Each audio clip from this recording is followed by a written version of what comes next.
Life at the Love House was never dull. The boys were having a blast, button mashing their way through another intense gaming session when Lotta went out, hoping to meet someone new. Never one to turn down a fun outing, she joined Poe and his family for a trip to the museum, leaving the kids at home because they weren't interested in culture. She had fun soaking in the art and history before heading back in time for dinner. And that's when the mischief began. Yor, feeling a bit devilish, saw his chance and snuck out. He borrowed the car and drove off to the arcade for some fun. Reckless? Yes. Worth it? Absolutely.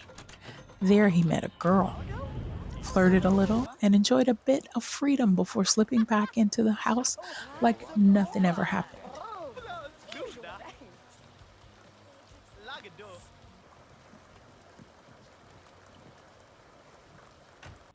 Mai, the ever responsible one, played catch with Gimme in the front yard. He offered to read to her, but Gimme preferred your story time because his signature over the top character voices were excellent. She loved it. A few days later, Lotta decided it was time for a family night, inviting the Taters over for an evening of laughter, games, and good food.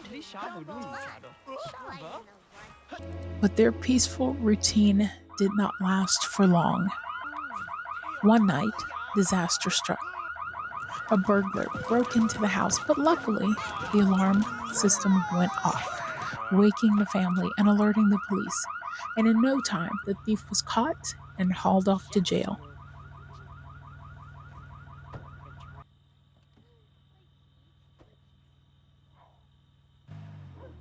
After the chaos settled, life returned to normal.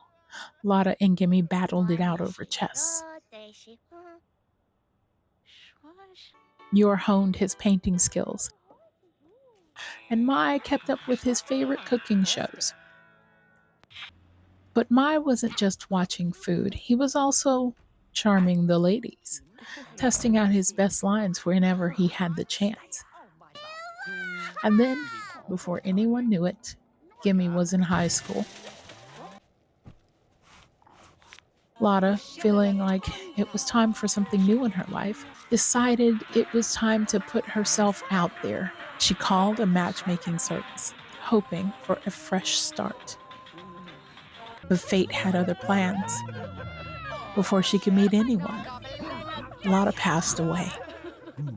It was sudden, heartbreaking, but there was some comfort in knowing she had taken care of everything. Her children were left with solid insurance payout and the love of their extended family. Poe immediately stepped in, offering to take the kids in, but Mai, he wasn't having it. He'd made up his mind. He was going to raise his brother and sister himself. That was what his mother would have wanted. With that, he took on a part-time job after school, balancing work and grades to make sure that his siblings had everything that they needed. Yor stepped up too, learning to cook and helping around the house, and despite their loss, they still kept up with their family traditions, dinners together, laughter, and of course the occasional visit from their ghostly father. And it wasn't too long before they began to see their mother as well. Gimme followed in her brother's footsteps, learning to cook and trying to keep the family bond strong. As they settled into their new normal, Mai moved into their parents' old room. Yor, eager to make the most of his inheritance, splurged on some exercise equipment and a new cell phone. Gimme, she bought a violin and her own phone because, priorities. Then, as if life had come full circle, Mai met someone. Shortly after graduating, he found himself smitten with a wonderful young woman, and before long, they had their first kiss.